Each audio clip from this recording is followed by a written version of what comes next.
The late afternoon sun filtered through the holes in the rusted tin roof, casting narrow rays onto the dry, cracked ground where a frail body lay silently among the ruins.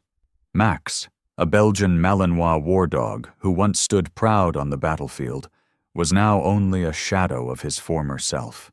Rusted chains dug deep into his neck, caked with dust and dried blood, the remnants of countless merciless days in captivity. His once glossy, dark golden coat, which used to shimmer under the Middle Eastern sun, now clung to him in dirty clumps, shedding in patches that revealed parched, scarred, and wounded skin. Gone was the scent of hot sand. Gone was the wind that once howled across the desert. Gone was the familiar voice that used to call his name through the deafening sounds of gunfire and smoke. What remained was a dead, suffocating silence, occasionally broken by the buzzing of flies near his clouded eyes. Every breath Max took was a labored effort, his chest heaving as if the heroic heart inside him was slowly being eroded by time and by forgetting. But there was one thing that hunger, pain, and betrayal could never take from Max: his memory, the memory of his handler, Lauren Carter. He still saw her in half-lucid dreams, in her dusty uniform, face damp with sweat, but eyes always steady and full of resolve. Lauren was his entire world, the voice in the night, the calming touch amidst chaos, the one who once held him close when both barely survived an ambush. Together they had been unstoppable. And then she vanished, without a word, without a trace. Since that day, Max had lain here, counting the days through the scurry of rats and the whisper of wind slipping through the gaps in the roof. Until today.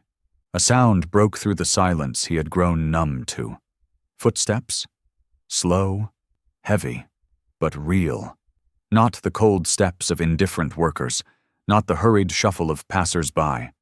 These steps, Max had heard them 100 times before, through darkness, through explosions, through pain. His heart reacted before his body could. His head was too weak to lift, but his ears twitched. His eyes opened, still dull, but for the first time in months, a flicker of light returned, like an ember in a bed of cold ashes. The footsteps stopped right outside the rusted door. Max held his breath. A faint tremble passed through his body. He knew, he felt who was on the other side. His heart raced, not from fear, but from something long forgotten. Hope. The door creaked open slowly, its hinges screaming in protest. But Max didn't flinch. The last light of day flooded in, hitting his weary eyes. And then, through the blinding brightness, a figure emerged, not clear, not sharp. But Max knew. Every cell in his broken body recognized her. Lauren. A cry, silent but raw, rose from within him, not made of sound, but of heartbeat, of gaze, of instinct. The instinct of a warrior who had never forgotten the comrade who once stood by his side in life and death. In that moment, Max's gaze was no longer that of a dying creature. It was the gaze of a hero, betrayed, forgotten, wounded, but never stripped of his faith in love, in memory, and in the one who had once called his name in the heart of fire. And when Max's eyes met the familiar figure in the doorframe, glowing in the dusk, his body, once paralyzed by pain and hunger, began to tremble as if every nerve had awakened. In that instant, memories buried deep under layers of time and exhaustion surged back like a crashing wave, washing away fatigue and sorrow. Max was no longer in that damp, dark corner. In his mind, he was back in Afghanistan, among golden dunes burning under the sun, the roar of engines, the crackle of radios, and urgent orders echoing in the air. He remembered the first day at camp like it was yesterday. A young recruit, ears perked, eyes bright, heart eager. Hours of grueling training under a brutal sun didn't slow him down. He wasn't made for cages. He was made to serve, to protect. And then she came, Lauren Carter, a young soldier with sorrow in her eyes, but a steadiness in her stance. Unlike the others who barked commands, she knelt beside him, gently patted his back, and called his name with a soft voice that still carried the weight of command. From that moment, Max stopped feeling lost. He chose her. And from then on, they were a unit, bonded not by words, but by understanding. The front lines etched memories deep into his flesh. Max remembered sniffing out buried mines just seconds before convoys passed, chasing down bombers through sand-choked gates, enduring nights so still and eerie that only Lauren's breath kept him grounded. Once, in a sudden ambush, Lauren was badly injured, collapsing amidst chaos. Without hesitation, Max charged through gunfire, grabbed her vest strap in his jaws, and dragged her to cover, even as a bullet tore into his side and painted the sand red. They survived, but the scars never truly healed. And always looming behind these memories was Victor Shaw, a high-ranking officer, polished and disciplined, with eyes as cold as steel. Max would never forget that gaze. It wasn't for a living being. It was for a tool, ready to be sacrificed. Every time Shaw appeared, the air grew heavy, not just from his cigarette smoke, but from his heartless orders, treating people and dogs like pieces on a war map. After one mission where Max was injured but kept working, Lauren stood in the briefing room, trembling with fury, and said through clenched teeth, "He's not a machine, he's my teammate." Shaw simply scoffed, exhaling smoke through his teeth. "It's a tool. If you die, nobody cares. If it dies in your place, I've saved someone more useful." After that, Lauren was sent back to base due to her injury, and Max, without warning, was transferred out. Torn from his only companion, he panicked, screaming in his transport crate as if begging for answers. None came. The days that followed were a long, dark journey. From one facility to another, no one cared who he was, what he had done, or how he had survived. At every stop, he was met only with unfamiliar faces, mechanical orders, and endless nights haunted by dreams of a voice that never replied. That's why, when those footsteps returned to his world, when that familiar scent broke through the numbness, when his fading eyes saw the silhouette of the person who once meant everything, everything inside Max stirred.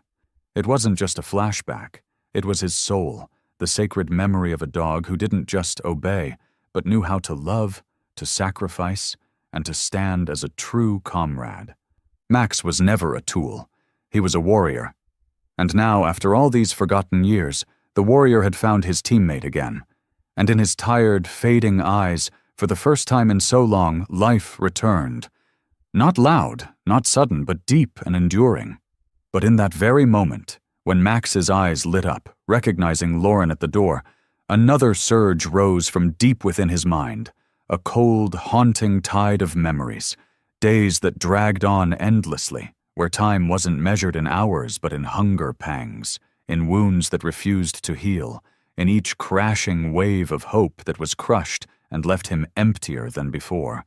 These were not days of battle. There were no bombs, no commands, no Lauren, only darkness, chains, growls, and a silence colder than desert stone at midnight. After Lauren was pulled from the unit due to injury, Max was torn from her side without warning. There was no final glance, no farewell, no promise exchanged. He was loaded into a transport truck, locked in a steel cage alongside 3 other dogs, all former warriors, all survivors of places too brutal for most to imagine. Yet, during that long journey, no one spoke to Max. No one looked him in the eye. When the truck finally stopped at a remote training facility on the outskirts of nowhere, all that remained were heavy gates, harsh commands, and the iron scent of blood mixed with cheap disinfectant. It wasn't a home. It wasn't a place for recovery. It was a training camp run by Victor Shaw, the same officer, now stripped of his title, chasing profit over honor. He had built a network under the polished label of working dog retraining.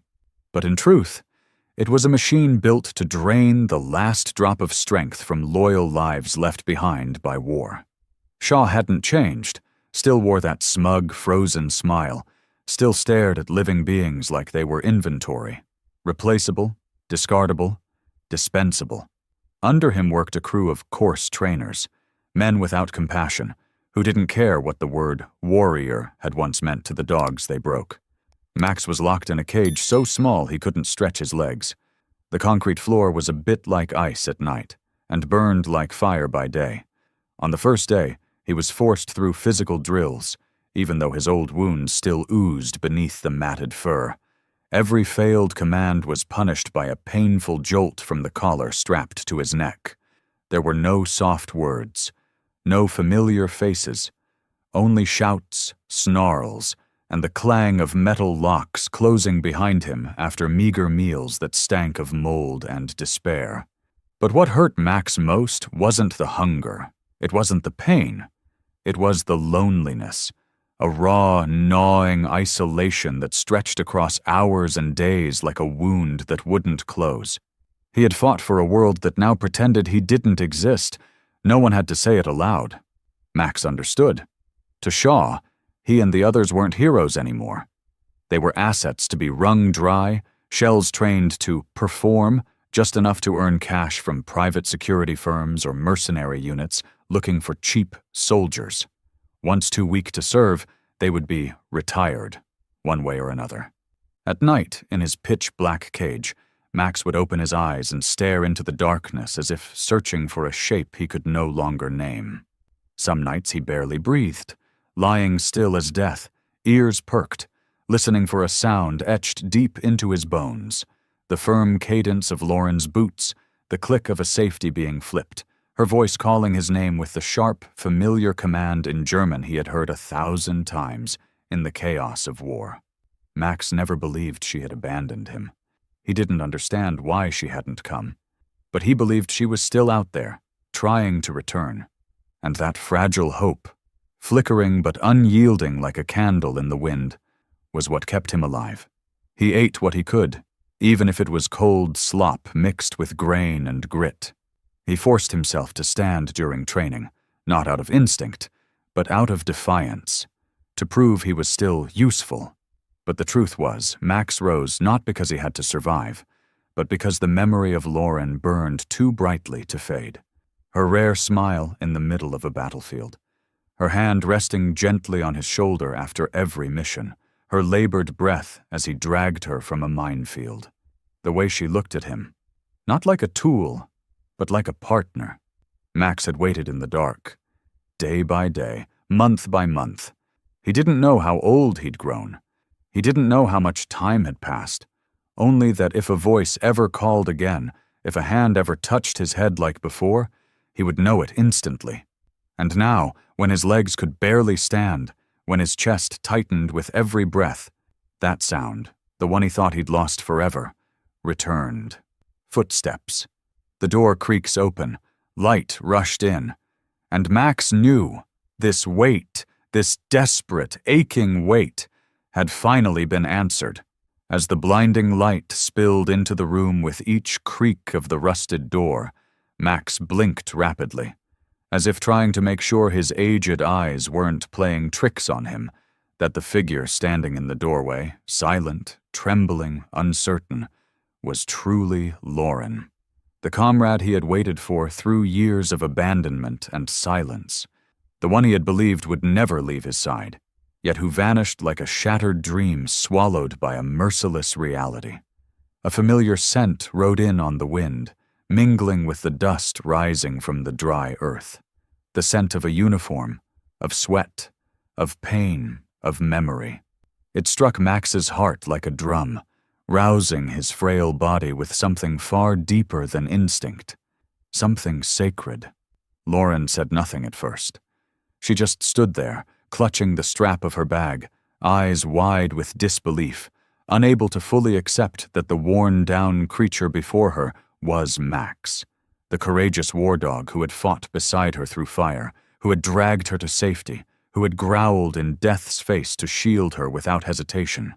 She saw the once golden fur now reduced to blood-matted patches of dull gray. She saw his trembling legs, too weak to stand. She saw eyes clouded by illness and trauma, and yet, within them still glimmered a look she could never mistake. The look of Max, her old friend, the soul she feared she had lost forever. Max didn't run to her. He didn't bark with joy like the dogs in those reunion videos people love to watch online. He couldn't. He no longer had the strength to rise, and more than that, he no longer had the certainty to believe this moment was real. He simply lay there, turning his head, ears flicking faintly, eyes fixed on Lauren as if trying to find something in her face, some proof that this wasn't a dream, that this wasn't another cruel mirage, that this was her, was Lauren, the one he had imagined calling his name in so many sleepless nights. Lauren took a step forward, then another. She knelt onto the gravel and weeds, voice trembling too much to speak, until at last, barely above a whisper, she said, "Max." Still, Max didn't move. Only his eyes blinked slowly. No bark, no growl, no wagging tail. None of the usual signs of a dog reunited with his person. He had been hurt too deeply. He had learned to doubt his feelings. He had wagged his tail before, only to be met with electric shocks, kicks, and merciless coldness. It was as if he needed a sign, a secret code, something only Lauren would know, something that proved she wasn't just another illusion. And then, as Lauren's heart shattered from the pain in his face, so full of doubt, of hurt, she whispered, "Sitz." A single word. German. The command she had spoken to him thousands of times on the battlefield. The tone, the rhythm, the eyes that said it. There was only one person in the world who ever said it like that. Max's ears twitched. His body quivered. Like a gentle current flowing through veins long gone cold, he began to lift his head. His eyes blurred. Not from dust, not from wind, but from emotion so overwhelming it defied sound or motion. His stiff, brittle tail gave a single flick. Small, but it meant everything. It was a silent reply, a surrender to truth, a recognition, a confirmation. It's you. You came back. With every ounce of strength left in his broken frame, Max shifted forward slowly, unsteadily, not to collapse into her arms but to reach for her, to touch the comrade he had never stopped loving. Lauren, unable to hold back, wrapped her arms around his frail body, pulled him close, buried her face into his darkened coat, and wept, uncontrollably, helplessly, as if all the guilt, all the years, all the torment of not arriving sooner were pouring out in those burning tears. Max made no sound, but his eyes, now gleaming, glowing like a flame flaring once more in darkness, said everything. The wait was over. The one he trusted most had returned. Even if the promise was never spoken, she had kept it. And though the world had turned its back on him, Lauren, his comrade, his friend, his family, had not. In her arms, Max was no longer a discarded shell. He was a warrior returned, a hero found again, a soul saved by one word, one voice, one look that never forgot him. Sitz. Held in her arms, surrounded by late tears and shallow breaths, Max didn't know when he drifted off. He only remembered that the last thing he saw before his eyes closed was Lauren's gaze. Whole, remorseful, unwavering. When Max opened them again, he was lying on a cold metal table. Harsh white light poured down from the ceiling, and the sharp scent of antiseptic filled his nose, unlocking a flood of memories. But this time, there were no angry voices, no tightening collars, no cold hands pinning him down without kindness.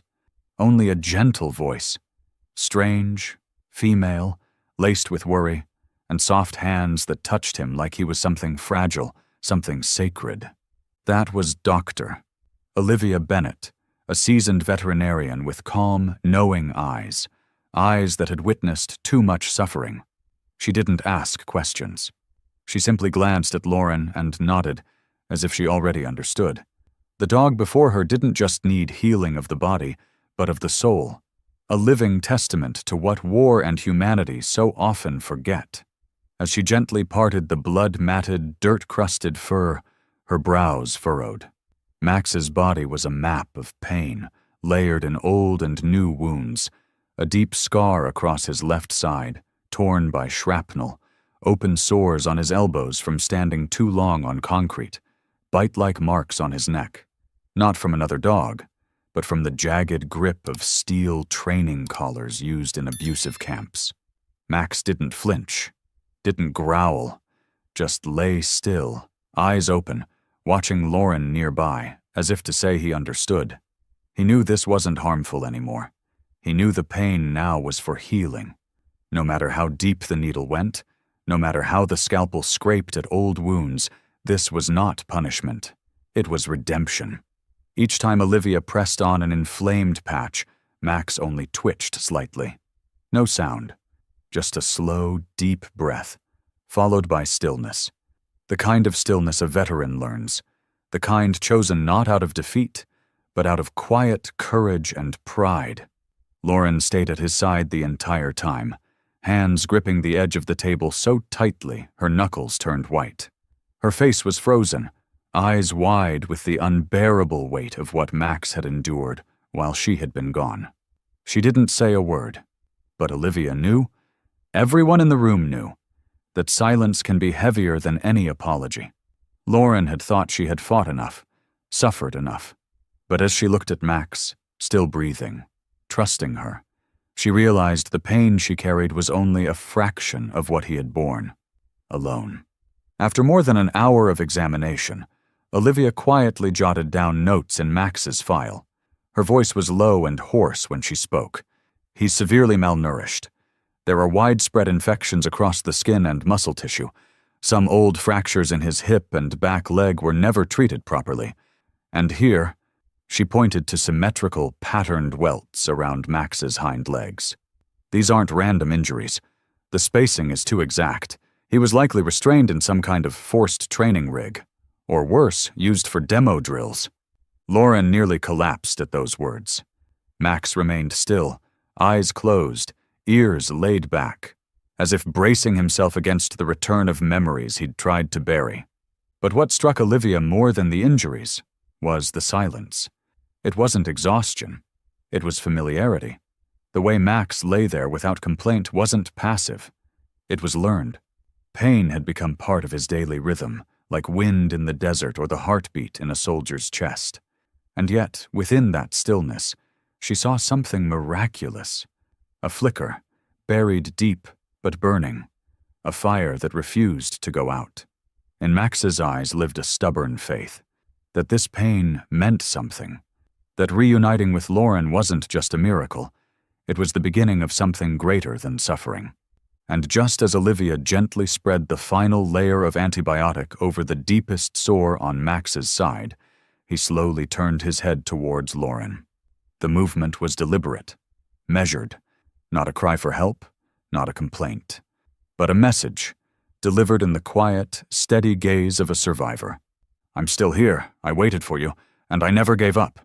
And in that gaze, one with no blame, no resentment, only the quiet presence of a soul that had walked through hell and still chose to believe in humanity, Lauren understood. She couldn't keep Max's story in silence. His pain needed to be seen, to be understood. Not just for him, but for every four-legged warrior still suffering quietly in the dark. That night, under the dim light of an old kitchen lamp, as Max lay curled in a clean blanket for the first time in years, his breathing finally steadying, Lauren opened her phone. Her hands trembled as she selected the photo she had taken outside the clinic. Max, frail and hollow, lying on a faded blanket, his eyes fixed on her, as if trying to say something beyond words. The photo didn't need a dramatic caption. Lauren wrote only one simple, heart-wrenching line. He once fought for this country, and this is how he was treated. She posted it to her account, not expecting much, maybe a few shares from veteran friends, a few quiet comments of sympathy. But within hours, the post spread like wildfire in a summer drought. It sparked a storm of rage, sorrow, and a collective cry for justice. People didn't just feel sorry. They were furious. They demanded answers. Who had abandoned Max? Who was responsible for every scar on his body? How could a dog once honored for bravery be discarded like a broken tool?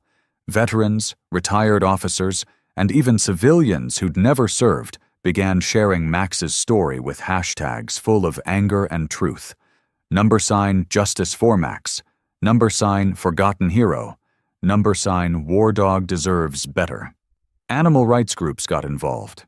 Journalists started writing, and soon, local news teams were knocking on Lauren's door, asking to interview her, to meet Max. Not as a discarded animal, but as a symbol of everything broken in how we treat those who've given us everything. When the first camera rolled, the host whispered that they'd only shoot for a few minutes. But as the lights hit Max, the entire crew fell silent. Because even in his frailty, even with clouded eyes and a body still healing, the way Max lay there, calm, steady, staring directly into the lens as if he knew he was speaking on behalf of thousands like him. It froze people in their tracks. He didn't bark, didn't move, he didn't need to. That gaze, quiet but unshakable, told a story no words could ever hold. And through it, Max made millions of people pause, stop scrolling, and feel something real, painful, and beautiful. Even those who had once looked away from animal welfare campaigns found themselves moved. Because Max wasn't just a forgotten dog, he was a living witness to abandonment. A soul failed by a system that used loyalty like ammunition and discarded the body when it was no longer of use. And in the middle of this rising tide of emotion, a name reappeared: Victor Shaw, no longer mentioned with respect, but as the target of public outrage. A former soldier who had served under him came forward, exposing the cruelty inside Shaw's private training empire. Photos, voice recordings, and first-hand testimonies all began surfacing, unmasking the darkness behind the polished curtain of reconditioning programs. And Max was no longer just a victim. He was undeniable proof. Lauren didn't feel proud of the sudden spotlight. She felt relieved, because finally, Max's eyes, the same eyes that had waited for her in hopeless silence for so many years, had been seen, heard, and understood. That night, as she turned off her phone and pulled the blanket gently over Max's frail frame, he kept his eyes on her, calm, deep as the sea, eyes that said thank you, not for rescuing him, but for telling the story he thought would die with him in the dark. At that moment, Lauren understood what had always been true. Max was never just a dog. He was a storyteller, a torchbearer, a living memory of everything humanity had tried to forget, but never should. As that light continued to spread, when Max's story moved beyond the walls of the clinic and the small glow of a phone screen to touch the hearts of millions, Lauren realized that healing doesn't always begin in the hearts of adults.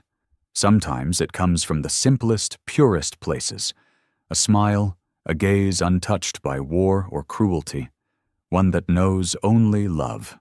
One soft, late summer afternoon, as cicadas still sang in the trees, the wooden gate in front of the porch gave a gentle creak, and a small figure appeared.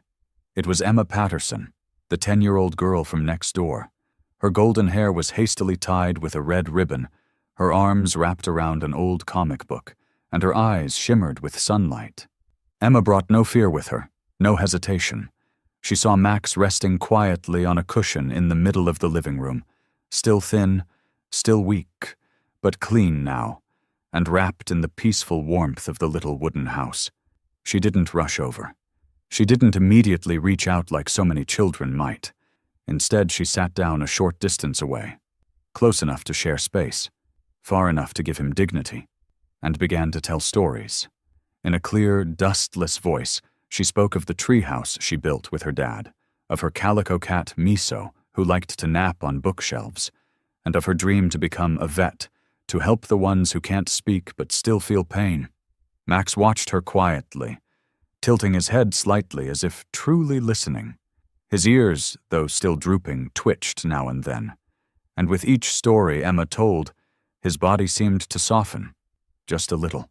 Not with wagging tails or playful barks like other dogs, but in his way, the way of an old soul. He didn't need Emma to pet him or praise him. All he needed was that quiet, honest presence, a tiny warmth slipping into the coldest corners of a heart that had known only shadows and discipline for years. Emma knew nothing of Victor Shaw.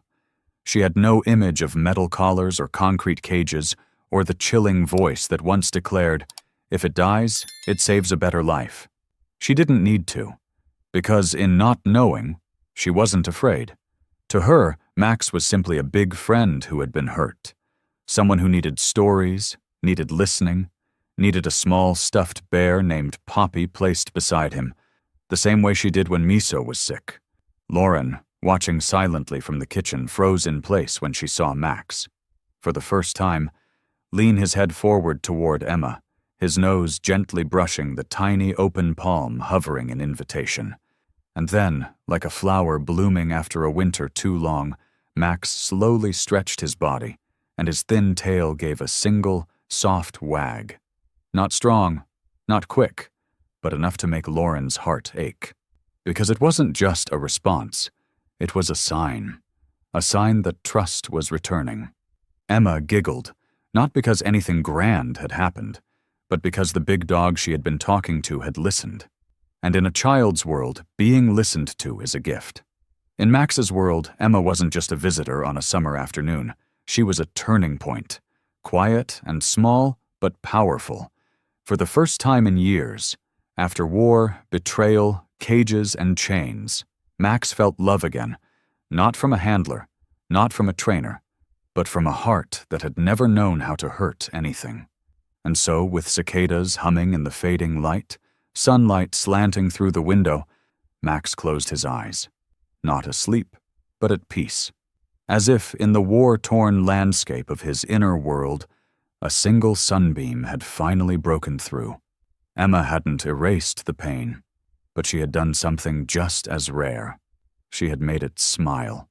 And in that exact moment, when Max's fragile head gently rested in the tiny palm of Emma's hand, surrounded by sunlight and silence, it was as if a warm current passed through the room, reaching into every corner of every heart that had ever known pain. Lauren's, Max's, and even Emma's, who had no idea just how monumental her small gesture truly was. But the miracle didn't end there. When Emma drew her hand back, smiling as she reached into her pocket for the peppermint candy she saved for special days, Max didn't lie back down as he usually did. He stayed upright, his legs trembling but steady, as if in that brief instant, some new current of memory had replaced his old instinct to retreat. It was as if, for the first time, he no longer wanted to stay in the place where wounded things lay still. He wanted to move. He wanted to try. He wanted to live again, in the truest sense. Lauren, just a few steps away, saw it all. From the shift in Max's eyes, to the way he leaned forward ever so slightly, then hesitated, then tried again. It was like watching a quiet war play out inside him, between the fear that had rooted itself so deeply and the faint but rising will to heal. Max was no longer the dog who once lay motionless in the shadow of a rusted shipping container, eyes closed to the smell of rot and rat droppings, waiting for death. Now he stood in the sunlight, surrounded by love, facing a short path from the living room to the porch. Just a few meters. But for Max, it was the length of a lifetime he had almost lost. His first steps were shaky. Dry paws tapped against the wooden floor, sliding slightly, sending his body swaying like it might collapse at any moment. But what held Lauren's gaze wasn't the fragility. It was Max's eyes. Though still dulled by time and damage, they now gleamed with something entirely new. Resolve, not defiance, not fear, but the unmistakable light of a being remembering he was never meant to stay broken. Sensing something special, Emma stopped talking. She folded her little hands in front of her chest, holding her breath. Max took another step, then another. Slow, so slow. Every time his foot touched the ground, his muscles clenched against weakness. Every breath came hard, like a whisper saying, "I'm still here." And when he reached the end of that small stretch, standing on the threshold where golden light poured in through the open door, back straight beneath the warm glow like a halo, Lauren could no longer hold herself together. She stepped forward, dropped to her knees and buried her face in Max's clean fur. her arms, shaking, wrapped around the neck that had once been crushed by heavy chains. Through her sobs, she whispered, "You did it. You came back, Max." And far away, behind another screen, the world held its breath. The video, captured hours later by a close friend who had quietly recorded the moment on their phone, went online with no warning. The first few seconds were silent. No music, no narration. Just a dog, once beaten, starved, and forgotten, taking slow, steady steps across a modest room, walking toward the light. His eyes, those same eyes that had once reflected gunfire and betrayal, that had seen comrades chained to death, that had stared into the cold face of Victor Shaw, now looked straight into the lens. No fear, no hate, just the quiet, unwavering look of a soul that had been shattered and was now standing up again. Max didn't need dramatic music. He didn't need clickbait headlines to become a symbol. His very being, his return, silent and steady and deeply human, was already the most powerful declaration of loyalty, survival, and hope.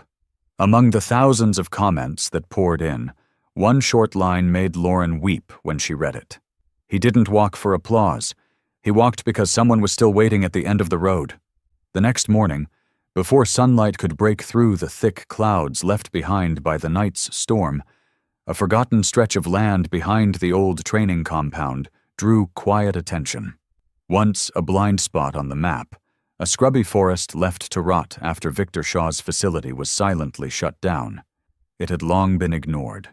Few knew it existed, and fewer still imagined that life remained there, clinging between collapsed fences, rusted shipping containers, twisted metal cages, and the haunting remnants of a system built on violence and neglect. But Max knew. He didn't need orders, maps, or confirmation. All it took was a faint whimper, the scent of fear laced with mud and dried blood, and he knew someone needed saving. As Max trudged through the mire, each paw sinking into the sodden earth, he didn't hesitate. His eyes no longer held the wild fear of a wounded creature, but the focused determination of a rescuer.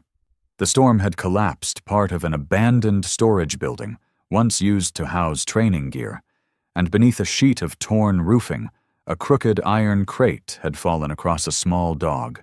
It lay trembling, skeletal, its ash-gray fur matted and thin, a leg caught between two bent bars. No one knew where it came from. Perhaps a defective unit left behind, or a pup born inside captivity. But Max didn't need backstory. His instincts told him all he needed to know. Max didn't wait for Lauren's command, didn't glance back for support. He moved. Slipping through rubble and overgrowth, careful not to make a sound, he lowered his body and approached the trapped dog with astonishing gentleness, as though any noise might shatter it completely. The little dog, panicked and wheezing, first flinched at Max's approach, but then something shifted. As if comforted by an unspoken energy, it stilled, its frightened eyes clinging to Max's. And in that moment, the two were bound, not by blood, not by fate, but by something deeper, the quiet tether between beings hurt by the same unseen hand of greed and cruelty. Lauren stood several meters back, not daring to interfere. She knew Max was doing what he was born to do, not because someone told him to, but because it was written in his heart.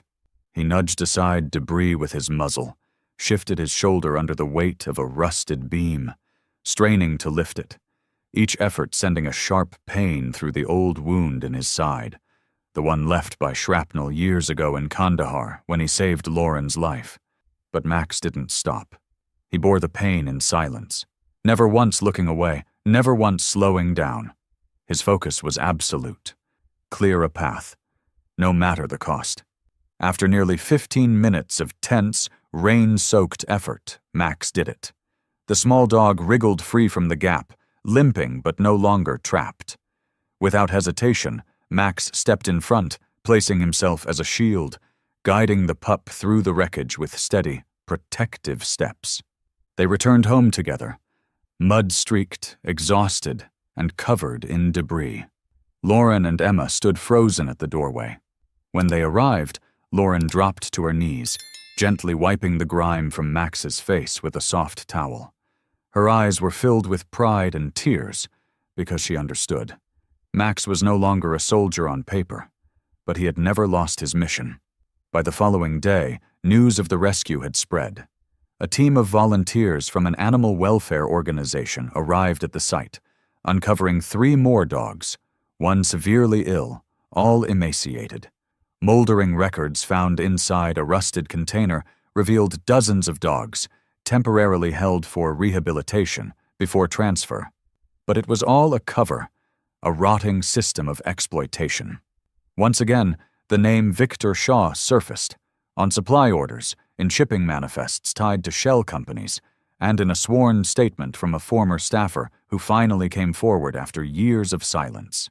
The media now called Max the survivor hero, the last warrior, and the beating heart of the forgotten. But Max didn't care for names.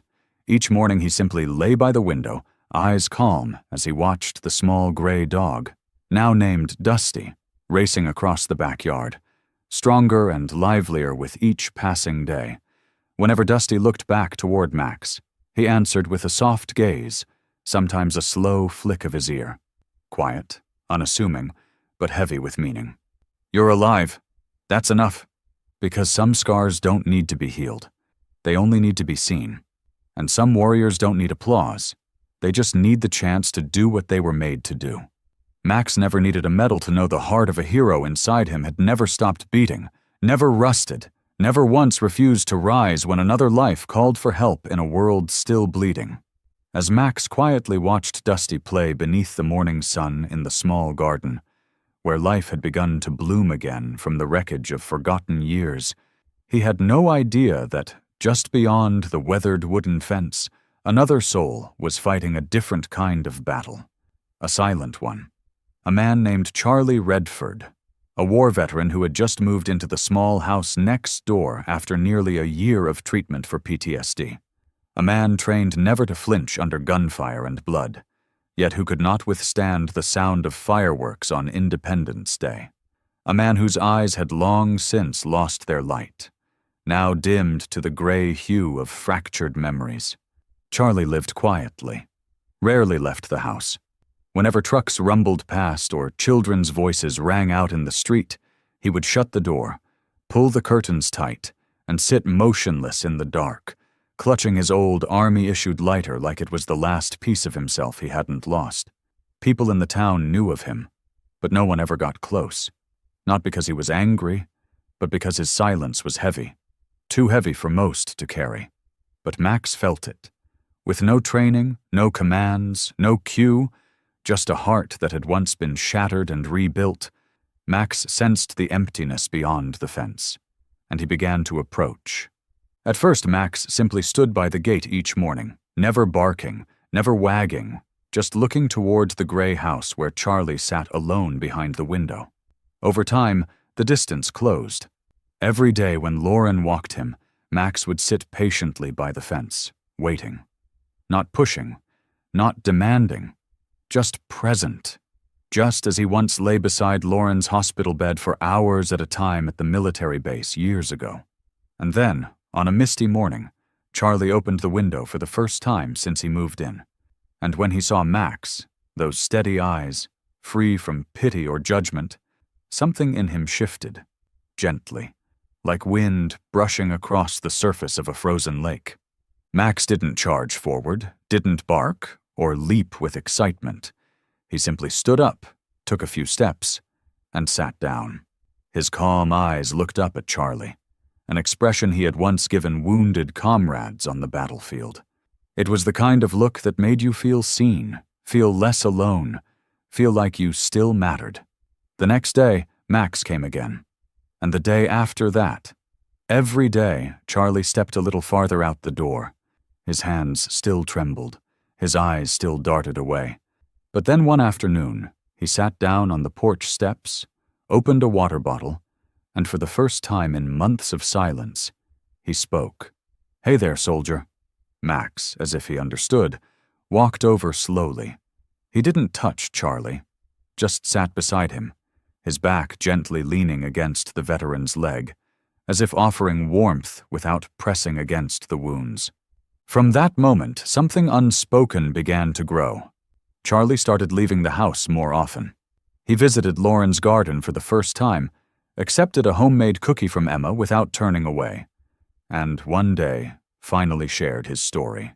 He told of losing his team in an ambush, of the military dog that howled in agony after stepping on a mine, and how the sound of panting dogs had haunted his sleepless nights ever since. But Max was different.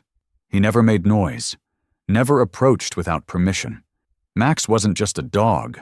He was a witness, someone who understood, a fellow warrior who could sense the pain buried beneath skin that looked whole.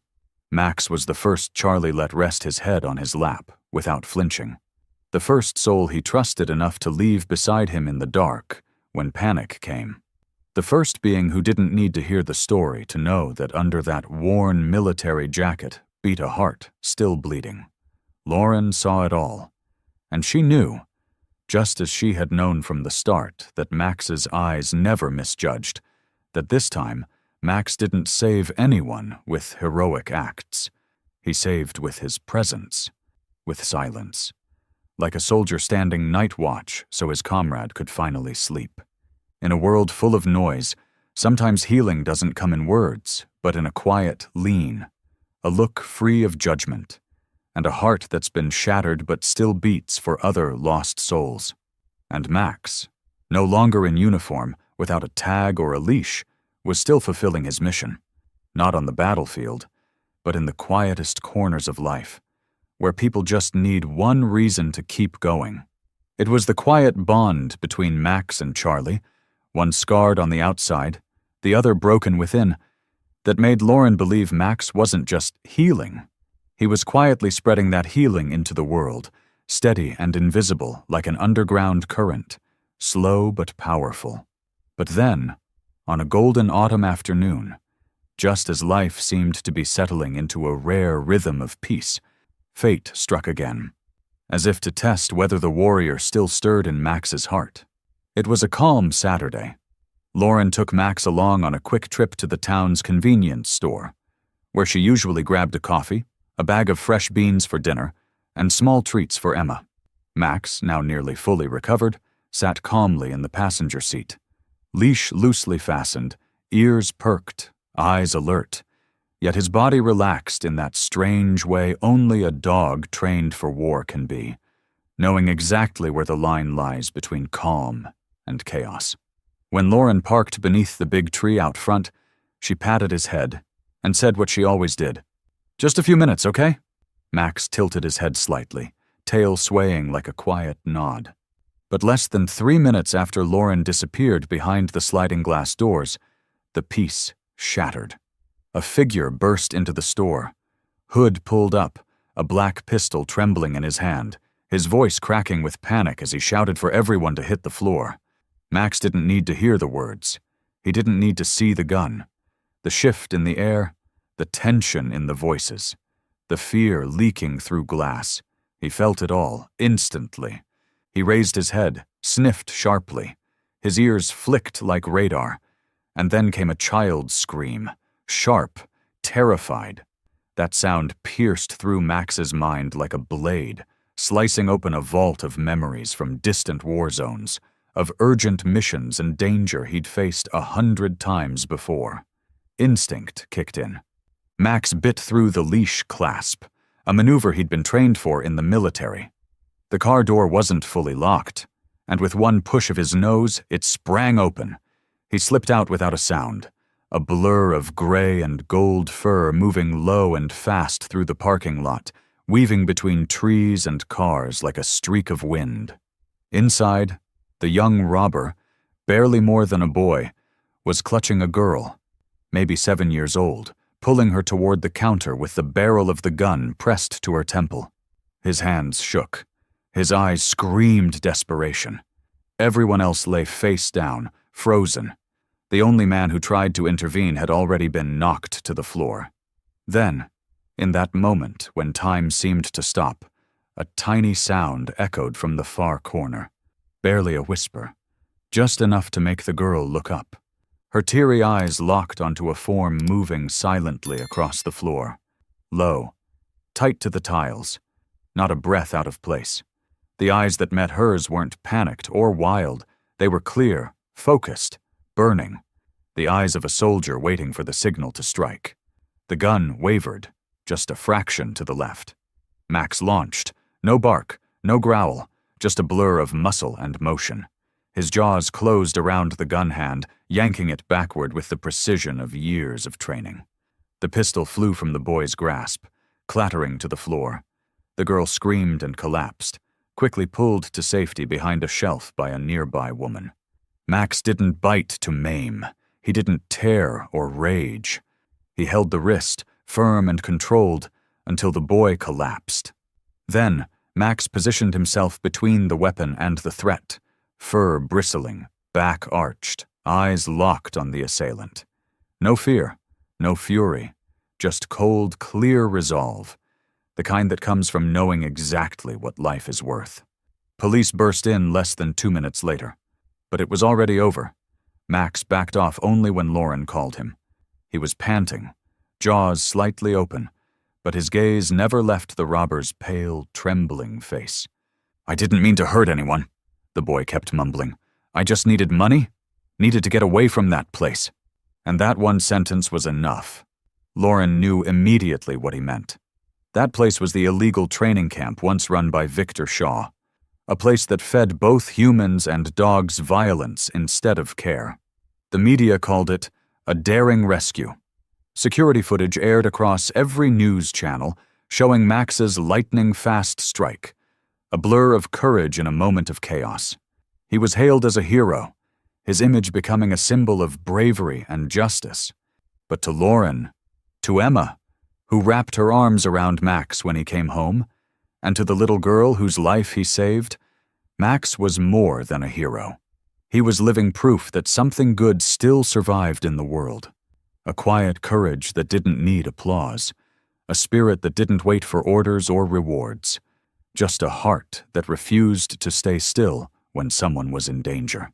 That night, when the security footage aired on national television, capturing the moment Max surged from the shadows like a living arrow, taking down the armed robber with one precise, controlled bite, the entire country seemed to pause. Not because the scene looked like something out of an action movie, but because of the absolute calm in Max's eyes. Even in the face of danger, he held a stillness that couldn't be faked. A stillness born only from the brutal years of a warrior who had truly fought for others. Media outlets flooded in. Local news, national TV stations, military magazines, animal welfare groups, all wanted to know about this dog named Max. Not just because of his heroic act, but because the story behind his lean frame held a quiet tragedy.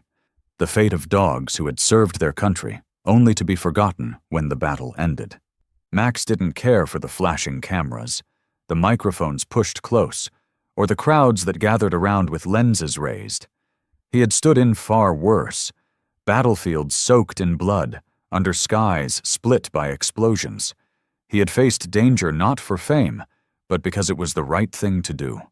And now, sitting with Lauren on the back porch as autumn leaves scattered around them, Max watched the world with the calm gaze of someone who had walked through hell and still chose to believe in something good. Reporters waited, hoping to catch something touching. A tail wag, a tilt of the head, a gentle lean into his human's shoulder. And what they got was greater. A deep, steady gaze that seemed to look straight into the part of humanity so many had forgotten still existed. One respected paper called Max the Warrior Without Armor. A major TV network named him the Silent National Hero. Articles, podcasts, and inspirational features poured in, placing Max alongside the bravest of heroes, not as a loyal pet, but as a living symbol of loyalty, of quiet strength, and of a love for humans that asked for nothing in return. His story sparked questions, hard ones. People began to look again at the system that had abandoned dogs like him. The name Victor Shaw resurfaced, now spoken with open outrage.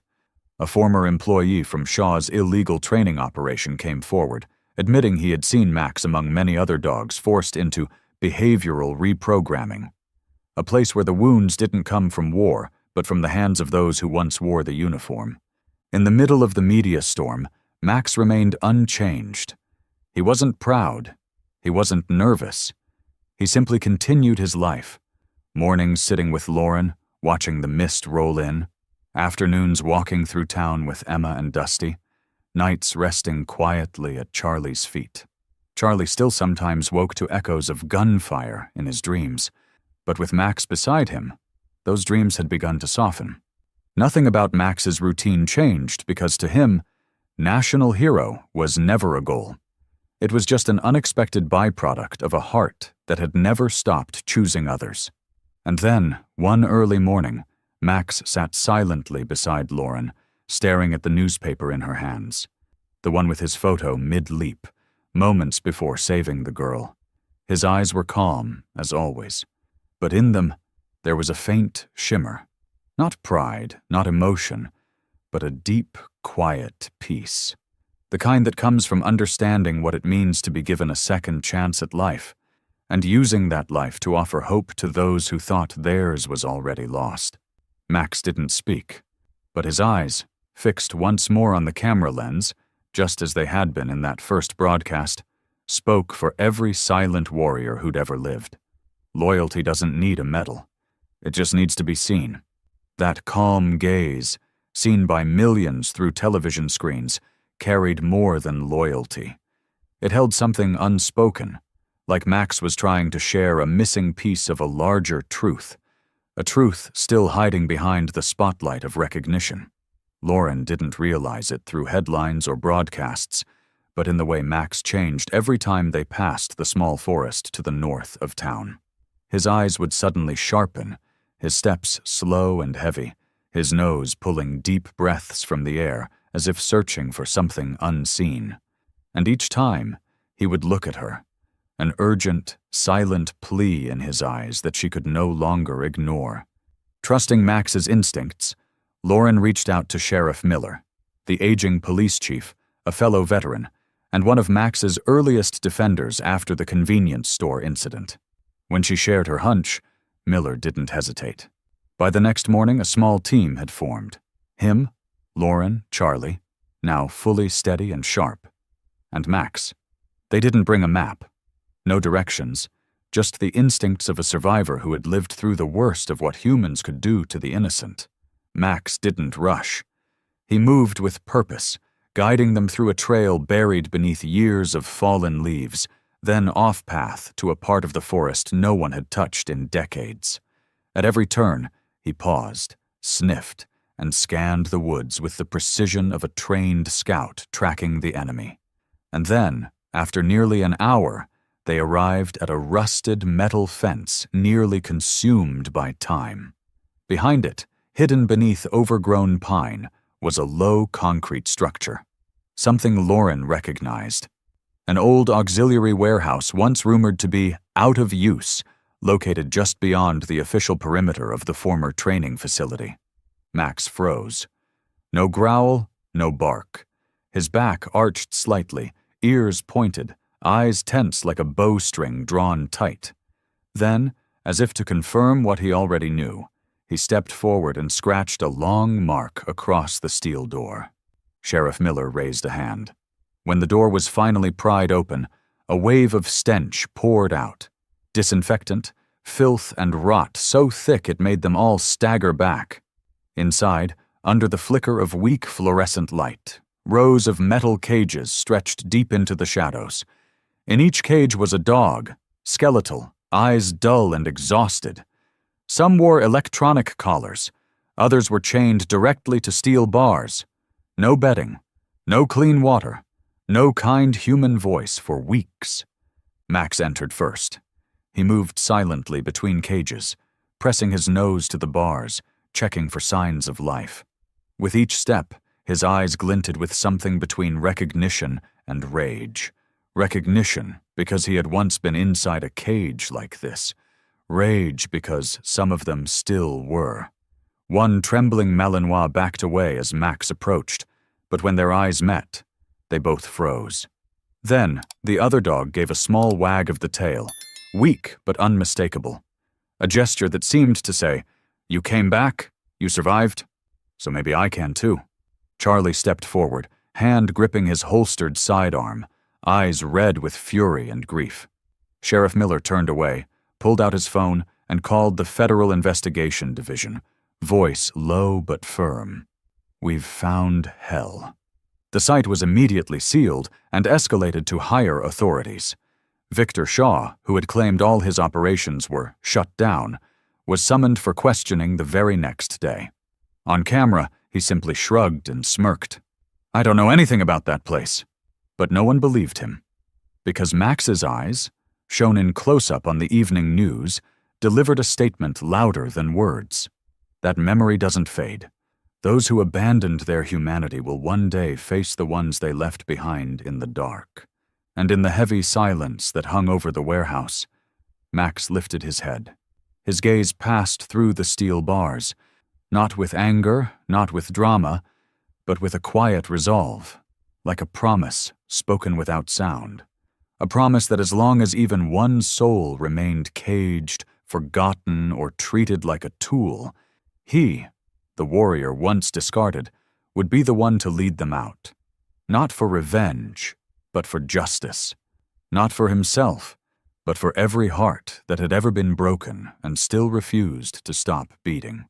And as if that silent promise had just been spoken by Max himself, through an unyielding gaze behind rusted iron bars, only a day later, a new mission once again led him into danger. This time, it wasn't a battlefield in the Middle East, nor a rescue in the heart of a city. It was something far darker, the last hidden corner of the secret training camps once run by Victor Shaw.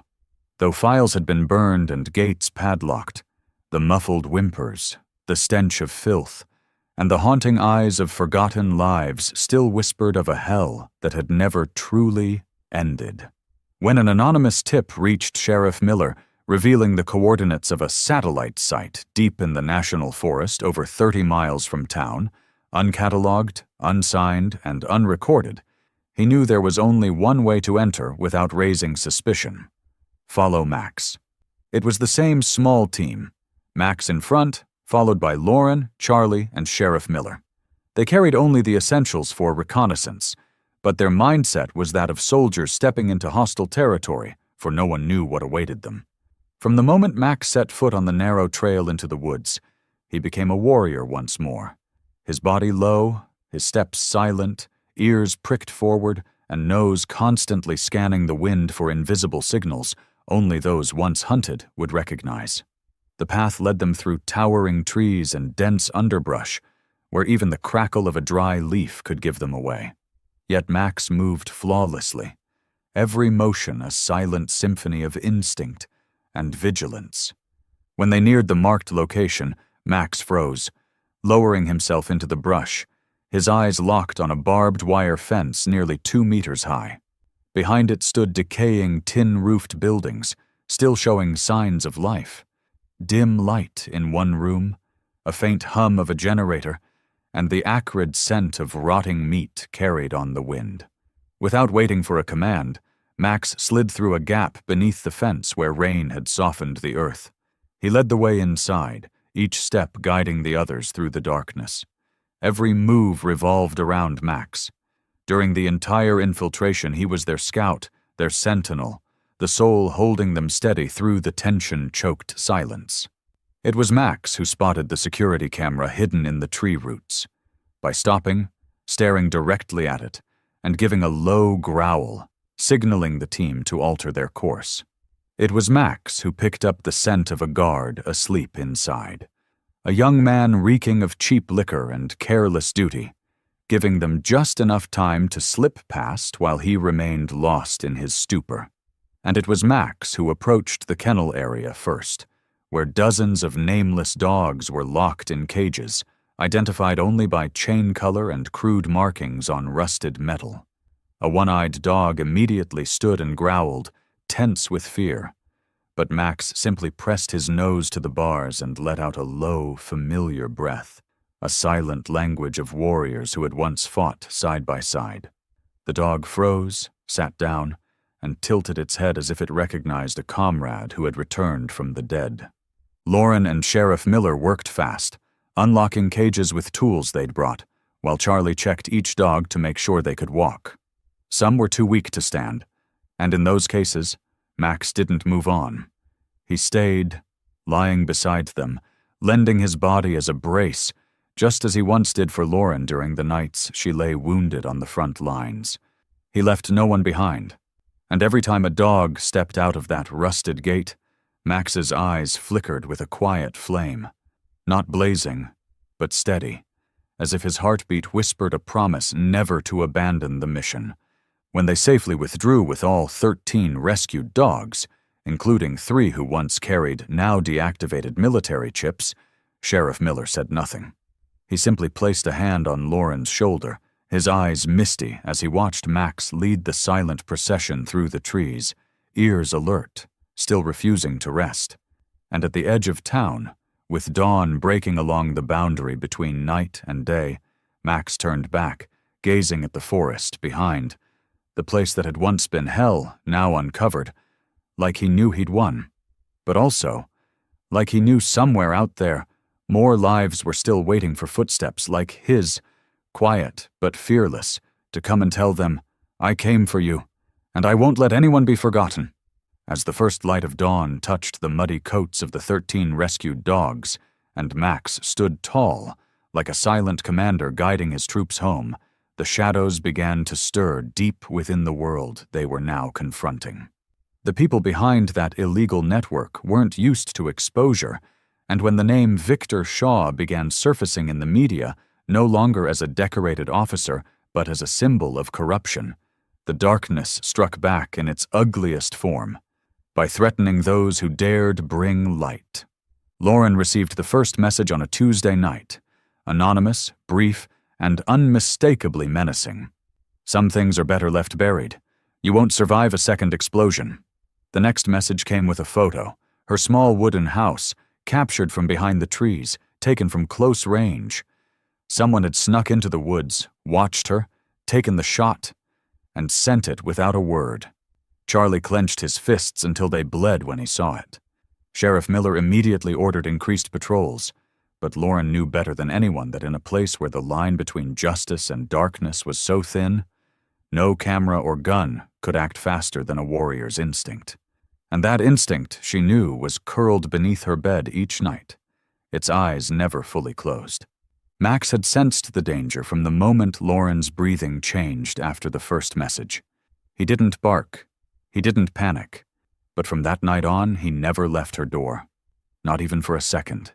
He didn't sleep deeply, just rested with his head on his front paws, ears pricked, eyes locked on the entryway, on the shadows flickering outside the window, on every strange noise that stirred in the night. On nights when the wind howled through the roof and the doors creaked, Max would leap up, pressing his ear to the floor, as if listening for footsteps on the other side of the wooden wall. No growling, no fear, only readiness. And in his eyes, there was a silent vow. "To get to her, you'll have to go through me." Lauren didn't need to comfort or command him. She understood. Max was doing what he'd always done. From the very beginning, on the battlefield, guarding her in silence, shielding her from harm before it could ever strike. Sometimes, in the middle of the night, she'd wake. Not from nightmares, but from the warmth of Max lying close, his steady breathing like a lullaby wrapped in vigilance. And she'd wonder how many nights in the past, across deserts and jungles, she had slept safely only because Max had stayed awake beside her. By daylight, Max shadowed her every move, from the kitchen to the porch, from the front door to the car, always on her left, where her heart would be most exposed if someone attacked, head on. Even Emma noticed. "Max is serious right now," she said, seeing how he no longer played, no longer reacted to his favorite toys or treats. His entire focus was locked in, like a silent bodyguard. Dusty, the puppy Max had rescued during the storm, followed suit, often lying on the opposite side of Lauren, a mirror image. 2 survivors. 2 generations of protectors, guarding a home now marked by love under threat. Each passing night was a quiet battle. No bullets, no screams, but a tension as tight as wire wrapping the roof. And through it all, Max remained the calm center, the living shield no one saw but everyone felt. One night, a small rock flew through the window. It didn't break the glass, but thudded against the wooden wall and fell. It was enough to wake the house. Max launched like lightning, eyes blazing, his body cutting through darkness with the precision of a soldier trained by danger itself. Lauren stood at the door, her heart pounding like a drumbeat. But this time, she didn't call Max back. She knew Max was fighting, not just to protect her, but to send a message to the Shadows. The days of one-sided violence were over. Inside the house, the once-caged dogs were finally sleeping in peace, and outside, the dog, once abandoned, now stood guard over the whole world. And then, as the darkness seemed to retreat behind Max, almost as if it finally recognized that standing before it was no longer a broken, imprisoned animal, but a true warrior. Silent, loyal, and unbreakable, the light of justice finally began to shine through the steps of the federal courthouse.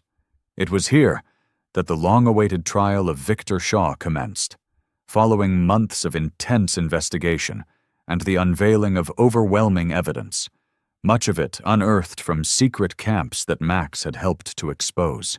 That courtroom wasn't just filled with reporters, witnesses, and lawyers. It held survivors, former soldiers, rescue volunteers, and most powerfully of all, abandoned military dogs. Among them sat one who was unmistakably different, resting quietly near the witness bench. His name? Max. He didn't need a gold collar or a medal on his chest. Max walked into the courtroom with the calm presence of a soul who knew exactly why he was there.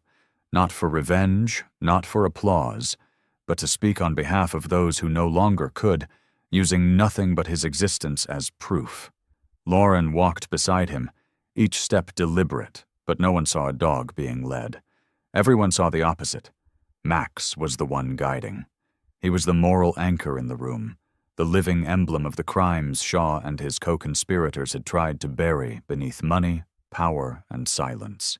When Victor Shaw entered, well-dressed, composed, wearing the smug smile of a man who believed he could still bend justice to his will, Max raised his head without needing a signal. His eyes sharpened, not with fear, but recognition. This was the man who had left scars on his body and ensured that many of his kind would never return. Despite the tense air, the flashing cameras, and the courtroom silence, Max didn't flinch. He sat firmly at Lauren's side, ears pricked, eyes fixed, not missing a single word of testimony, not blinking at the cold defenses mounted by Shaw's lawyers. But it was Max's silence that spoke the loudest. When the prosecution played video footage from the security cameras at the abandoned warehouse, where Max had led the team to the chained and nameless dogs, the entire courtroom held its breath. And when the clip paused on the frame, where Max lowered his body to help a weak puppy out of a cage, his eyes soft beneath the dim light, the room fell utterly still, as if gripped by something more powerful than words. Nothing more needed to be said. Max had testified, not in speech, but through action, presence, and the quiet story written in scars across his body and gaze. Later, the prosecutor stood beside Max and issued several military commands once used in combat training. Platz, down. Bleib, stay. Sitz, sit. Max followed them perfectly, each command executed with the unwavering steadiness of a soldier, his head high, never looking away from Shaw, as if to remind him, "I'm still alive, still loyal, still here to prove what you did." The entire courtroom, including the judge and jury, could not hide their emotion. Never before had a witness said so little, and yet made everyone listen so completely. From the back row, Charlie gripped Lauren's hand tightly, his eyes never leaving Max, whispering, "I've never seen a warrior stand so firm. Not even among men. At her school, watching the live broadcast, Emma clutched her teddy bear Poppy and whispered to her friend, "That's Max. He doesn't just save lives, he speaks for the ones who can't." The trial went on for days, filled with testimonies and evidence, but the image of Max on that first day became the emotional pivot that swayed public conscience. When the final verdict was read, Victor Shaw found guilty on multiple counts of animal abuse, inhumane conduct, and defrauding the military. The entire courtroom rose in applause. Yet Max remained seated, unfazed. He simply turned his head to Lauren, his eyes softening, as if to ask, "Can we go home now?" And at that moment, Lauren bent down, wrapped her arms around him, and buried her face in the thick fur that had grown back after years of suffering. She whispered, just loud enough for him to hear, "You're not just a witness, Max, you are justice." And when the trial came to an end, when the name Victor Shaw became forever tied to abuse of power and betrayal of trust, Max, the once nameless, imprisoned dog, quietly walked out of the courtroom. Not as a hero seeking glory, but as a warrior who needed no parade. Yet no one could have predicted what followed. That calm gaze, that steady gait, sparked a powerful wave across the nation. A collective awakening that it was time for four-legged soldiers to no longer be treated as tools, but to be seen, protected, and remembered as true comrades in arms. From this surge of emotion, a movement took shape. A nationwide petition to pass the Canine Service Member Protection and Restoration Act, not just backed by animal rights organizations, but driven forward by those who knew war, veterans like Charlie, loved ones like Lauren, and even children like Emma. People whose lives Max had quietly, profoundly changed. Then, on a brilliant spring morning, as the Capitol bathed in soft sunlight and cherry blossoms bloomed along the Grand Avenue, Max appeared. Not under courtroom lights or in front of news cameras, but at the front lines of a historic march. Leading veterans, service dogs, and thousands of citizens from across the country, Max walked at the heart of something bigger. He wore no armor, no medals, only a soft scarf around his neck, hand-stitched with white thread that read, "No one left behind." Lauren walked to his left, holding hands with Emma, who beamed in a t-shirt bearing Max's image, head high beneath the American flag. On his right, Charlie marched with steady steps, holding a large sign that read, "Justice for the Silent Soldiers." Max moved without haste, but with purpose. Every step seemed to lock another piece of memory into place, memories that could not and should not be forgotten. His eyes scanned the crowd, not with fear, but with a quiet understanding. He had walked through war, through abandonment, through the cruelest darkness, and now he walked for those still waiting behind bars, for those still unseen. Along the streets, people rose to their feet, removed their hats, and wiped away tears, not out of pity, but out of respect. Something in Max stirred the human heart. A memory, a belief, a reminder that even in a broken world, there are souls who never stop doing what's right. When the march reached the steps of the Capitol, surrounded by speeches from former commanders, lawmakers, and humanitarian leaders, Max stood still, unshaken, tireless, watching every speaker as if silently recording, measuring, and guarding each word of commitment. And when Lauren stepped up to the podium, her voice trembled through the microphone as she spoke of the days Max had been left behind. She brushed back the fur on his shoulder to reveal a long, faded scar, and the entire plaza fell silent. "He never asked why he was abandoned," she said, voice cracking. "He just kept saving lives, even when no one came to save him. So now I ask, can we, the ones he protected, still look away while others like Max are still waiting to be heard?" That question echoed like a bell through the crowd. And then, as the applause erupted, Max raised his head, ears lifting slightly, tail giving a gentle wag, as if he understood. His mission had changed. He no longer needed to charge into bullets. He now walked these streets as a living symbol, not of pain, but of hope. And that very afternoon, on the steps of the Capitol, thousands bore witness to something sacred. A dog, once chained in the dark, now walked in the light, leading a movement toward change. Not with barking, not with force, but with quiet courage, a symbol of survival, of forgiveness, and of a future where no warrior would ever be left behind again. It was from Max's quiet but unwavering steps through the heart of the Capitol that day, while applause still echoed through the streets and banners fluttered in the spring breeze, that Lauren understood something vital. The march couldn't be the end. It was only the beginning, a beginning to a longer, steadier mission. A path that couldn't be walked just once and forgotten. From everything Max had endured, from his survival through war and captivity, from the gaze that saved Charlie, protected Emma, and lit the way for the forgotten, Lauren made a decision. She would turn Max's story into the foundation for something bigger. A new journey, built around Max's second chance. A non-profit organization bearing his name, symbolized by Max's silhouette standing tall beneath the open sky, framed by an open kennel and the national flag waving freely in the background. The organization was born with two clear goals. First, to rescue and rehabilitate abandoned or abused military dogs. Second, to create programs that connect veterans suffering from PTSD with former service dogs, so that two wounded souls might heal together. It was no coincidence that the first headquarters was set at the small wooden house on the town's edge, the place where Max was found, where he learned to stand again, and where Lauren, Emma, Charlie, and all who had stood by Max in his legal fight against Victor Shaw decided to turn pain into the groundwork for hope. From the very first days, Max wasn't just a symbolic figurehead. Each morning, he walked a slow loop around the rehabilitation center, where frightened, emaciated dogs arrived from all over, quietly approaching each one.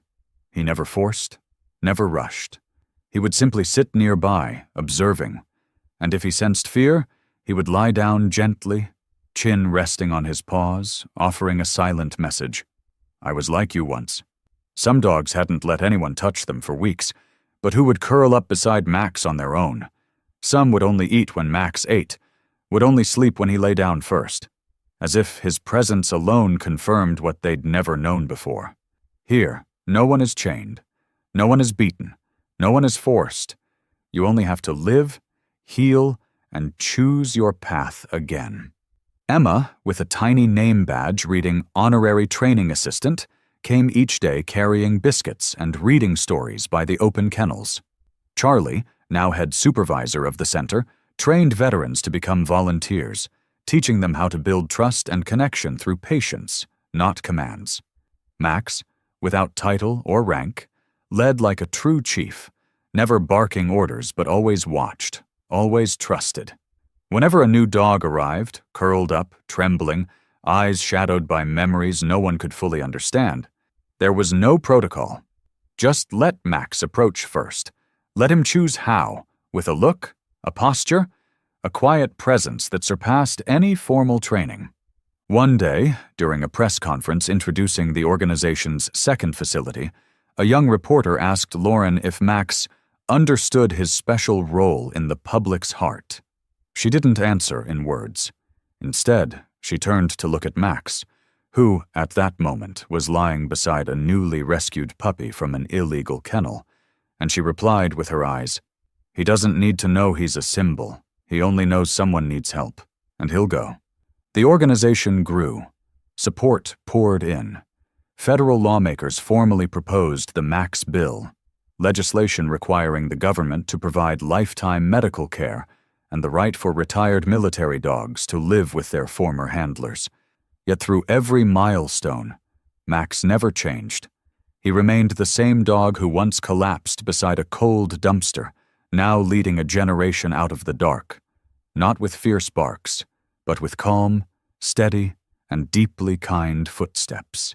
A creature who had chosen to forgive the world and to use his survival to restore faith for others.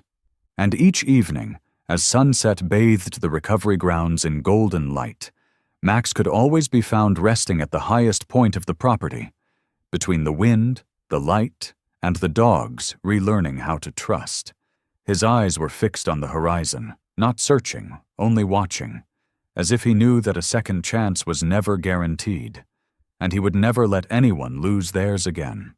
And in those peaceful days at the recovery fields, where Max continued his morning walks among dogs, slowly relearning how to love, and Max's second chance had grown beyond a center into a national movement. One quiet afternoon brought something that stirred even the stillest corners of that serenity. It arrived in the form of an old, handwritten letter, sent by post, its envelope unsigned, bearing only one carefully penned name in deep blue ink: Max. When Lauren opened it, her hands trembled from the very first line. Each word carried the weight of a memory never spoken out loud, a moment buried deep in some war zone, where Max, long before he was known to the world, had saved a life with nothing but his burning will to survive. The letter was written by the mother of Sergeant Alex Thompson, a soldier who had served in Afghanistan, someone Lauren only vaguely remembered from a nearby unit years ago. In the letter, the mother shared how, for years, her son never spoke in detail about the explosion that nearly took his life. He would only say one thing: "I'm alive because a dog pulled me out from the rubble, even as bullets flew over us." She'd always assumed it was just a metaphor, a symbolic memory from trauma, until she saw the Victor Shaw trial on the news and recognized Max, sitting calmly in the courtroom, a silent witness. And she knew. It was him. That gaze, that posture, that presence. That was the dog who had once dragged her son back from the edge of death. Lauren couldn't finish reading out loud. Her voice broke. She laid the letter down, eyes misted red, then turned toward Max, who was lying nearby, his head resting on his front paws, eyes already on her, as though he had known what was coming. She slowly sat beside him, resting one hand on the thick fur at his neck, the other on the letter spread open between them, and whispered, "Do you remember, Max? You went back for him, even though you were bleeding too." Max didn't respond with a sound. No bark, no growl.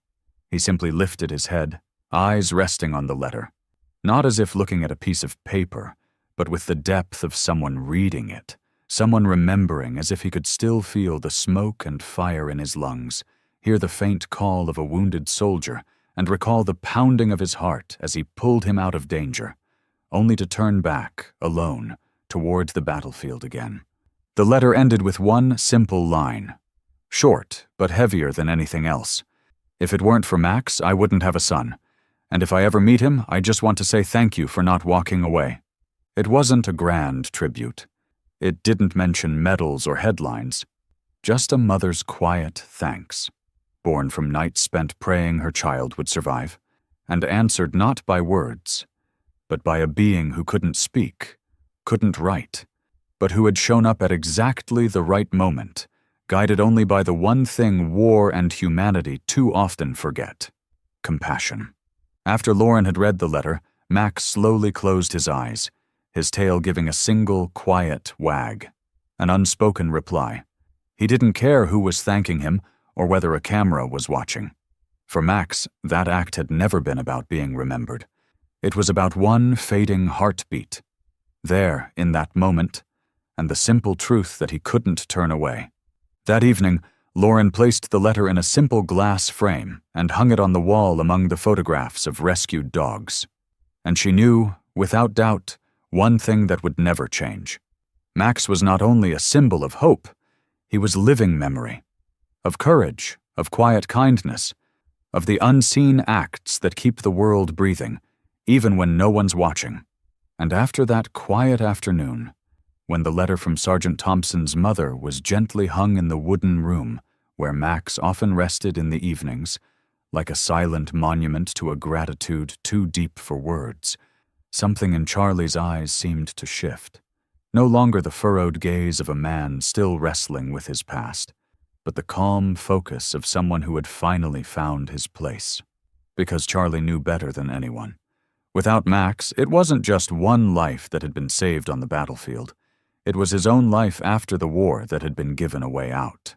Charlie began spending more time with Max, not as a hesitant companion like in the early days, but in a bond built on shared understanding, where two souls who had once crawled out of darkness realized they were no longer alone, and that even the deepest wounds could soften as long as someone stayed beside you in silence. Max, as if sensing Charlie had entered the final stage of his healing, began taking the lead. Each morning, instead of heading straight to the recovery yard, as he always had, he would stop at the door of Charlie's room, nudging it gently until Charlie opened it.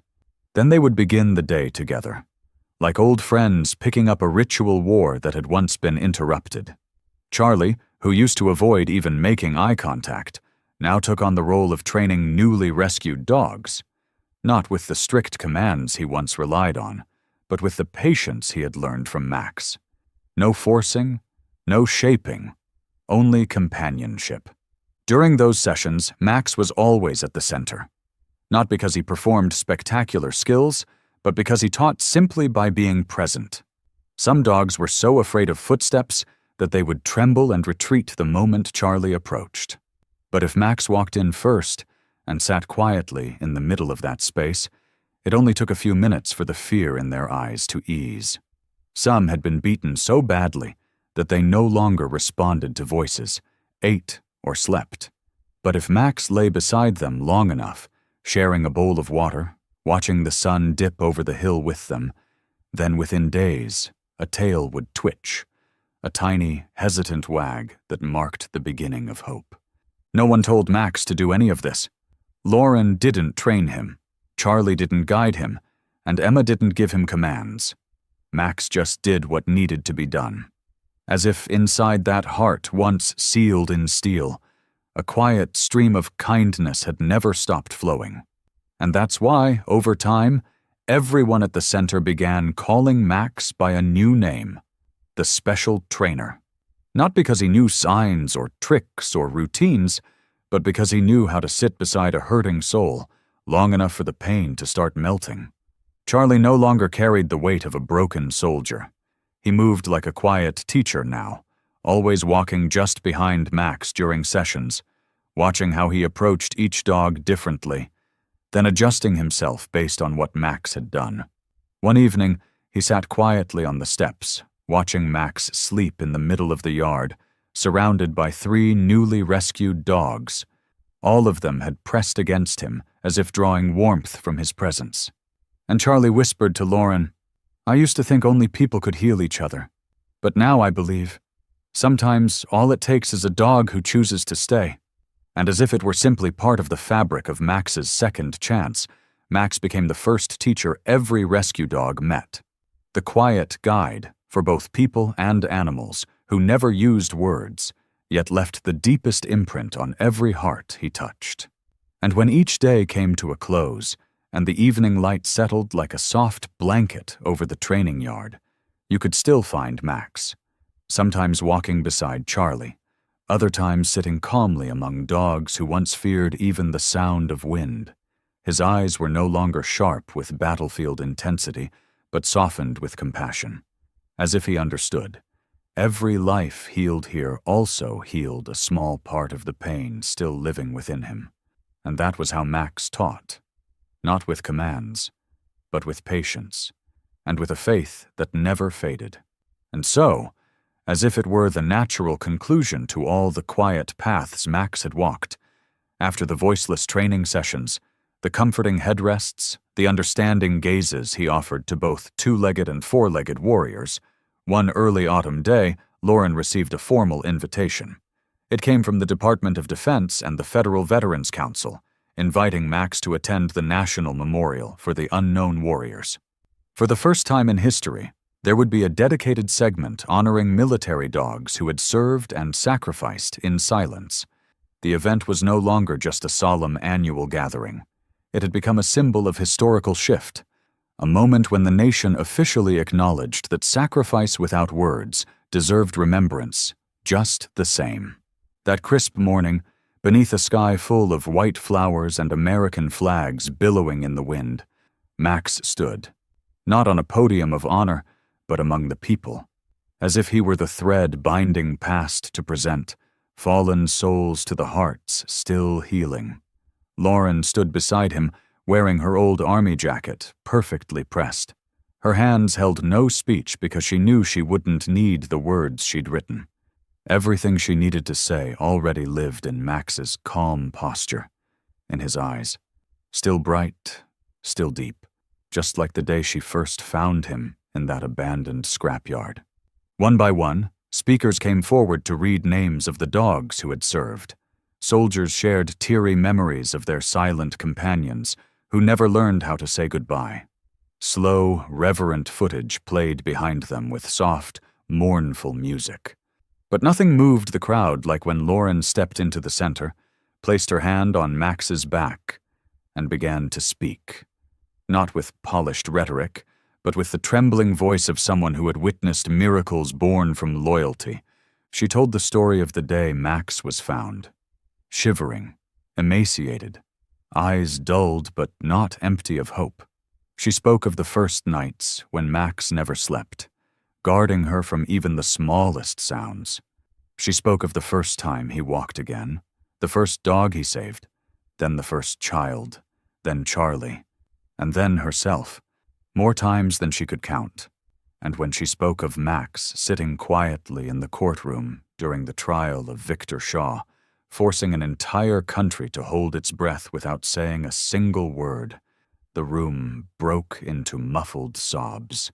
The live cameras never left Max, from his ears gently lifting every time his name was spoken, to the deep, unwavering eyes that carried impossible calm, to the way he sat beside Lauren like a living monument, not carved from stone, but built from time, resolve, and the scars he carried that never made him flinch.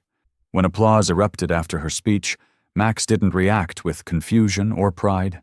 He simply turned, pressed his nose into Lauren's palm, then looked up toward the front row, where one empty seat held a small sign, "In memory of the forgotten soldiers." As if, on behalf of them all, he had come to say, "I'm here to tell our story." After the ceremony, many came to meet Max, high-ranking officials, mothers and fathers who had lost children in combat, old veterans, and children clutching teddy bears. Max never showed discomfort, never pulled away. He received every hand, every gentle hug, with the calm of someone who understood. Today wasn't about honoring him alone, but all the warriors who had once been left behind. And as the sun began to set, casting golden light across the plaza where the American flag flew high against a soft violet sky, Max remained, still standing, like a sentinel of the evening, like a flame that never goes out. And everyone there understood.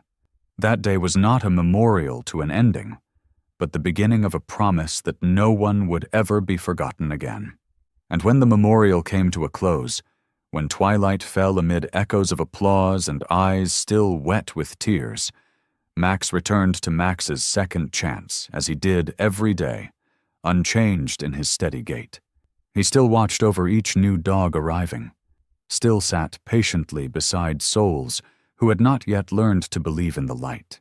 But there was something Lauren and Charlie, both shaped by near-death and survival, could sense without needing to speak.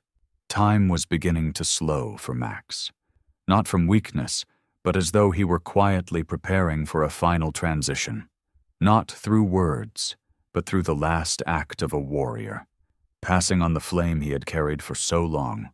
During those days, Max spent more and more time with a young dog, recently rescued from the side of a highway. Duke, a strong but green Malinois, whose eyes darted in confusion around people, noise, and memories too raw to name. Duke had reacted violently to leashes, barked at tall men, and trembled when approached from behind. But once he was placed in the kennel next to Max, things began to change. Not because anyone intervened, but simply because Max chose to stay near him. No one could pinpoint when it began. But every morning, Duke would follow quietly behind Max on the training field, half a step behind, never too close, never too far, learning with each footstep. The way Max lifted his head, how he lay down when approaching fearful dogs. Charlie called it the silent passing of fire. And each afternoon, Lauren would sit by the window, watching Duke rest beside Max. Not cuddling, not leaning, just there. Eyes fixed on Max's slow, steady breaths, like a student listening to a teacher who told stories without a single word. Max didn't do anything dramatic. He simply walked, paused, looked, waited. But Duke remembered everything. How Max never reacted to shouting, how he lowered his head gently when meeting abused dogs, how he slowly touched his nose to their shoulder as reassurance. Over time, Duke began doing the same. Sometimes he'd glance back at Max, almost asking, "Did I do it right?" And every time, Max would wag his tail. Soft, subtle, but enough to open Duke's world a little more. No one said it aloud, but everyone knew. Max was using his remaining days not to rest, but to prepare a successor. One without title or ceremony. Only the heart to keep protecting and the courage to walk into the dark and say, "I'm here for you." On late autumn afternoons, when golden light streaked across the grass, Lauren often saw Max sitting in the center of the yard, Duke lying beside him, head resting on Max's paw, eyes half closed but ears still alert, afraid to miss even the quietest lesson. One day, when a new dog was brought in, thin, ragged, back legs still bloodied, Duke was the first to run to him. He lay down quietly, lifted his head, and waited. And for the first time, Max didn't approach. He stayed at a distance, eyes glowing with something unspoken, as if to say, "Now it's your turn." Emma, witnessing the moment, ran inside and returned with a piece of paper. On it she had drawn 2 dogs, one old, one young, walking together under the sun. At the top, in crooked but heartfelt handwriting, she had written, "Max and Duke, the heart and the flame." Lauren tucked the drawing gently into the center's journal, right beside the very first file ever created, Max's, as if to quietly record that all journeys come to an end, but a fire passed on in love and grace will never go out. And every night, once all the dogs had drifted to sleep, Max could still be found in his usual spot at the far end of the yard, head resting on the cool grass, eyes looking toward the hills, where the sun once rose after the darkest days. Behind him, Duke stayed awake, not sleeping yet, simply keeping watch, the way he'd been taught by the greatest elder brother he would ever know. No need for words. Just be there, and never turn away. As if the flame Max had quietly passed on to Duke had truly taken root in the young dog's heart. The days that followed grew quieter, warmer, and heavier with feeling. Everyone sensed it. Max, though still present each day, had entered a different phase of his life. Time no longer passed by days, but by moments. His steps had slowed, not with weakness, but with the grace of a warrior whose every move still carried meaning. The fur around his muzzle had turned snowy white, and he spent longer lying in the noon sun, eyes half closed but always fluttering open when Duke passed by, as if, even in rest, the teacher never took his eyes off the student. On a crisp morning, with mist still hovering over the lake behind the center, Lauren stepped out with a soft scarf Emma had folded the night before, 2 bowls of water, and a pouch of gentle biscuits. Max was already there beneath the old willow tree, his gaze fixed on the lake where the first blush of dawn glimmered on the surface. Duke, as always, lay a half step away, head lifted, eyes locked on whatever Max was watching, as if both were staring toward something vast and wordless. Lauren quietly sat beside them. She didn't speak. She simply placed her hand on Max's back, and at that moment she knew. This was the final morning of a remarkable journey. Max showed no signs of pain, no trembling, no weakness. His eyes were still bright, clear, and calm, as if he had known this moment would come and had prepared everything for it. Lauren looked into those eyes, the same ones that had been fierce under fire, gentle beside a hospital bed, and unflinching in court. And now they glowed with something different. Not resistance, but release. A silent message. Everything good will go on, because the next is ready. Duke did not lean into Max this time. He sat tall, steady, like a soldier receiving his first true command. And in his gaze was something strikingly familiar. The courage that doesn't need permission. The love that asks for nothing. Lauren reached into her bag and pulled out Max's old combat collar, the one from his military days. She'd kept it all these years. Carefully, she removed it from Max's neck, held it in her hands for a moment, then gently leaned over and fastened it around Duke's. It wasn't loud, it wasn't ceremonial, but it was sacred. Duke bowed his head, gave no reaction, only licked her hand once. And Max, from the other side, watched it all with an expression full of love, as if nodding. Now, you can protect them. The morning sun caught Max's back, making the silver in his coat shimmer like starlight.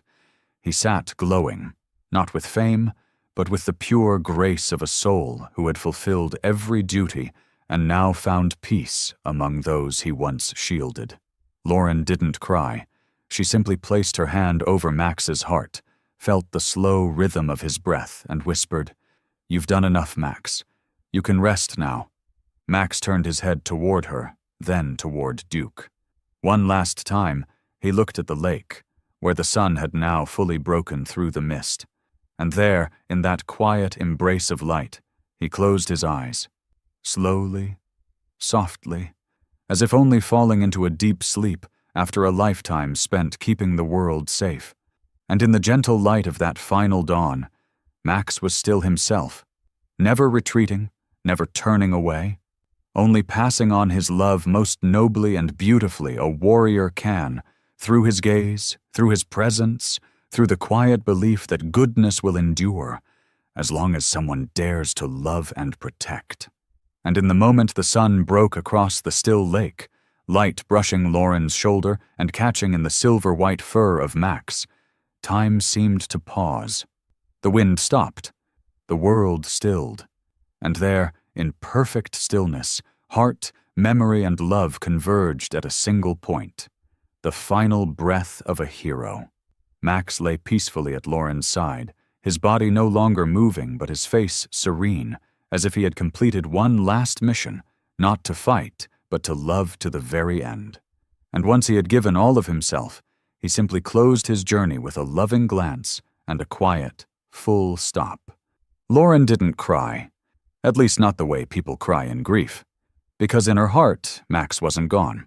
He was everywhere now, woven into every brick of the center, in every heeled paw step of the dogs who followed, in Emma's laughter echoing after each training session, and most of all, in Duke's eyes.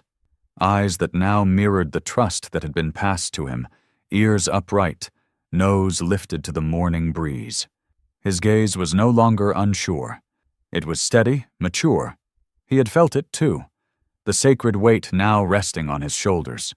Charlie was the last to approach, holding in his hand the original notebook he had once used with Max during therapy. The final page was folded neatly, bearing one line, scrawled in shaky but firm ink. He needed no title, because his very existence was a legacy. And it was true. No marble monument bore Max's name, no bronze statue towered in a plaza.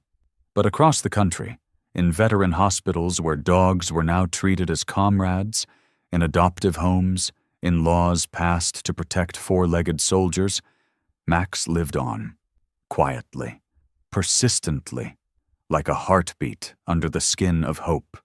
Weeks later, a small private memorial was held at the center. No reporters, no cameras, only those Max had touched. Charlie, Lauren, Emma, the veterans, the volunteers, and the dogs he had protected. They stood in a circle around the patch of earth where Max rested, beneath the old willow tree overlooking the lake, where he had watched his final sunrise. At the center of the circle, Duke stepped forward. Around his neck was Max's old leather collar. He didn't bark, he didn't howl. He simply placed a smooth stone on the handmade wooden marker, engraved with the words, "Max, the heart that led us home." And in the thread-thin morning light, no one spoke, because everyone understood Max's story didn't end here. It was just beginning again, in Duke's footsteps, in every trusting gaze of a soul saved, in the quiet resolve with which each person returned to life, believing once more that even in an unjust, unforgiving world, there are hearts like Max's. He didn't just save lives. Max restored faith in an entire generation. And he will live on, not in medals, but in the lives still being lived because of the love he once gave. Max wasn't just a dog. Max was an eternal symbol of loyalty without words, of silent courage, of healing beyond wounds. From a forgotten warrior to a guiding light for the lost, he left behind a legacy etched not in stone, but in every heart he ever touched. Have you ever met a Max in your life? A person or soul who changed you just by being there, loving unconditionally? If this story touched you, don't forget to like it. Share it with someone who needs hope, and subscribe to stay connected to more stories about the silent heroes among us. Thank you for being part of Max's journey, the four-legged hero who still lives in every heartbeat of kindness.